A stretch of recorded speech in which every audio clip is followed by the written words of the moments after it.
విశాఖలోని ప్రేమ సమాజంలో 2 ఏళ్ల విరామం తర్వాత మళ్లీ పెళ్లి బాజా మోగింది. ఎంతో మంది అనాథలకు వెలుగునిచ్చిన ఈ స్వచ్ఛంద సంస్థ తాజాగా మరో అనాథ అమ్మాయికి దారి చూపింది. 20 ఏళ్లుగా ప్రేమ సమాజంలో ఆశ్రయం పొందుతున్న వనజకు కంచరపాలెంకి చెందిన ద్వారంపూడి నాగేశ్వరరావు, లక్ష్మీకాంతం దంపతుల ద్వితీయ కుమారుడు సతీష్ కుమార్తో అంగరంగ వైభవంగా వివాహం జరిగింది. ప్రేమ సమాజం ప్రతినిధులు, రాజస్థాన్ సాంస్కృతిక మండలి సభ్యులు, పలువురు ప్రముఖులు ఈ వివాహానికి హాజరై నూతన దంపతులను దీవించారు. దాతలు ముందుకొచ్చి కట్న కానుకలు అందజేశారు. అరులోవకు చెందిన నీలం రవికుమార్, వెంకటరమణి దంపతులు కన్యాదానం చేశారు.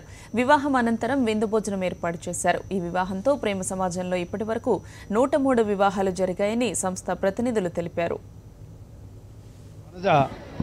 సతీష్ కుమార్ల వివాహానికి మీరందరూ స్వయంగా విచ్చేసి వారందరిని ఆశీర్వదించినందుకు మీ అందరికీ శిరస్సు వంచి మేము నమస్కారం చేస్తున్నాము.